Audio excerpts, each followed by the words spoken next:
अस्सलाम वालेकुम दोस्तों, मेरा नाम है बिलाल अहमद और आप देख रहे हैं बायोलॉजी शॉर्ट कॉन्सेप्ट। तो आज का जो टॉपिक है वो है ग्लाइकोलाइसिस। सबसे पहले हमें पता होना चाहिए कि ग्लाइकोलाइसिस क्या है।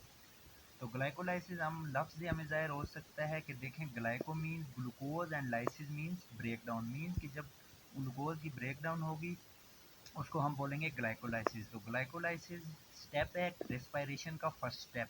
तो ये बोथ रेस्पिरेशन में होता है, मीन्स के एरोबिक रेस्पिरेशन में एंड एनएरोबिक रेस्पिरेशन में। मीन्स कि अगर ऑक्सीजन होगी तब भी ये प्रोसेस होगा और ऑक्सीजन ना हुई तब भी ये प्रोसेस सेल के अंदर होगा। तो हम देख लेते हैं कहाँ से ये शुरू होता है और कैसे ये एंड होता है। सबसे पहले हमारे पास आ जाता है ग्लूकोज।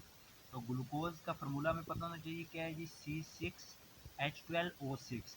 तो सबसे पहले हमारे पास जो ग्लूकोज आता है वो कन्वर्ट होता है ग्लूकोज 6 फास्फेट में। और हमें पता है कोई भी केमिकल रिएक्शन हमारी बॉडी में जो हो रहे हैं वो विदाउट एंजाइम नहीं हो सकते, और अगर हों भी तो बहुत स्लो डाउन होंगे। तो इसको जो एंजाइम परफॉर्म करता है इस रिएक्शन को, उसका नाम है हेक्सोकाइनेज। तो इसमें हमारे पास एक एटीपी कन्वर्ट होता है एडीपी में, और हमें एक यहाँ पर मिलता है पी। ये पी आकर हमारे पास बना देता है ग्लूकोज 6 फास्फेट। देन हमारे पास आ जाता है ग्लूकोज 6 फास्फेट कन्वर्ट होता है अपने आइसोमर में फ्रुक्टोज 6 फास्फेट में। फ्रुक्टोज ग्लूकोज का आइसोमर है। मीन के ग्लूकोज के पास होता है functional group aldehyde and fructose के पास होता है कीटोन। और 6 फास्फेट का मीन ये है कि ये हमें पता है कि ग्लूकोज और फ्रुक्टोज 6 कार्बन शुगर्स हैं, तो इनके 6 कार्बन पे फास्फेट ग्रुप अटैच होगा। तो दूसरे स्टेप में जो एंजाइम होता है वो होता है फास्फो ग्लूकोज आइसोमेरेज। और ये जो दो आप देख रहे हैं ये लाइनिंग, ये रिवर्सिबल को शो करती है। मीन कि इसी एंजाइम से फ्रुक्टोज 6 फास्फेट वापस कन्वर्ट हो सकता है, लेकिन ग्लूकोज में कन्वर्ट होने के लिए से एक और एंजाइम चाहिए होगा। थर्ड स्टेप पे हमारे पास आ जाता है फ्रुक्टोज 6 फास्फेट कन्वर्ट होता है फ्रुक्टोज 1,6 बाईफास्फेट बिस फास्फेट पे। मीन्स कि यहाँ पर अटैच हो जाएगा फास्फेट ग्रुप फ्रुक्टोज के कार्बन नंबर 1 और 6 पर। तो यहाँ पर भी हमारे पास एक एटीपी से एडीपी बनेगा, क्योंकि हमें यहाँ पर भी इस तरह की एक फास्फेट ग्रुप चाहिए। देन यहाँ पर आखिरी स्टेप है ग्लाइकोलाइसिस की फर्स्ट फेज का, जिसको हम बोलते हैं प्रिपेटरी फेज, जिसमें ये फ्रुक्टोज 1,6 बिस्फास्फेट जो कि 6 कार्बन शुगर है ये कन्वर्ट होगा glyceraldehyde 3 phosphate and dihydroxy acetone phosphate में। ये दोनों आपस में आइसोमर्स हैं, मीन कि ये एक दूसरे में कन्वर्ट भी हो सकते हैं। और इनको आपस इनमें कन्वर्ट करने के लिए फ्रुक्टोज 1,6 बिस्फास्फेट को हमें एंजाइम चाहिए होगा एल्डोलेज। एल्डोलेज एंजाइम फ्रुक्टोज 1,6 बिस्फास्फेट को कन्वर्ट करेगा ग्लाइसरल डिहाइड एंड डिहाइड्रोक्सी एसीटोन में। और जो इन दोनों को आपस में कन्वर्ट होने के लिए एंजाइम ज़रूरत होगा वो होगा ट्रायोज आइसोमेरेज। देन हम देख लेते हैं कि न्यू फेज जो शुरू होती है ग्लाइकोलाइसिस की उसका नाम होता है ऑक्सीडेटिव फेज। यहाँ तक जो हमारी फेज थी वो थी प्रिपेटरी फेज। यहाँ से नीचे अब शुरू हो जाएगी हमारे पास ऑक्सीडेटिव फेज। तो देख लेते हैं कैसे होती है ऑक्सीडेटिव फेज। हमारे पास अब तक ग्लाइकोलाइसिस में 2 एटीपी यूटिलाइज हो चुके हैं।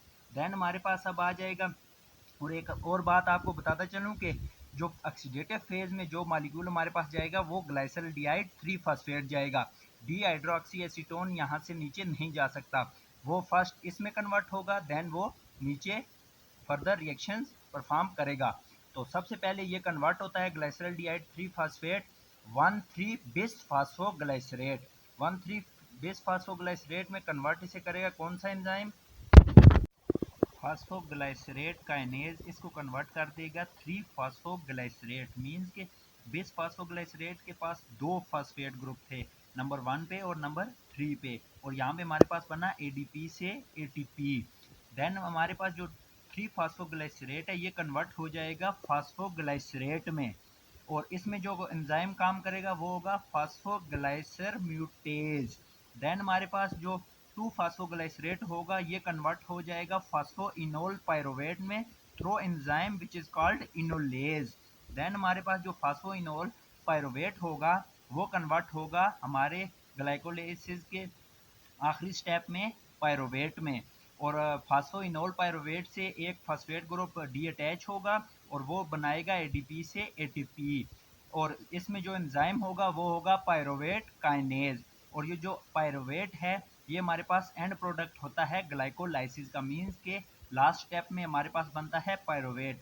तो हमने देखा कि हमारे पास ग्लाइकोलाइसिस में 2 एटीपी यूटिलाइज हुए और 2 एटीपी बने, लेकिन हमें पता है कि यहाँ पर हमारे पास एक ग्लाइसरल डी फास्फेट था और एक डिहाइड्रोक्सी एसीटोन फास्फेट था। मीन कि ये जो सारा स्टेप है ऑक्सीडेटिव फेज का ये 2 बार होगा। मीन्स कि एक बार ग्लाइसरल डी फास्फेट इस तरह आएगा और दूसरी बार ये जो डिहाइड्रोक्सी एसीटोन फास्फेट है ये पहले कन्वर्ट होगा ग्लाइसरल डिहाइड में, देन ये फिर से इसी साइकिल को कन्वर्ट करेगा और हमारे पास बनेंगे 2 molecule of pyruvate and 4 molecule total ATP।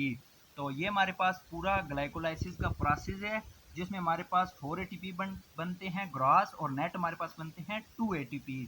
तो इसके सम फन फैक्ट्स देख लेते हैं ग्लाइकोलाइसिस के जो ग्लाइकोलाइसिस का प्रोसेस होता है वो होता है साइटोसोल में, मींस के soluble part of the cell.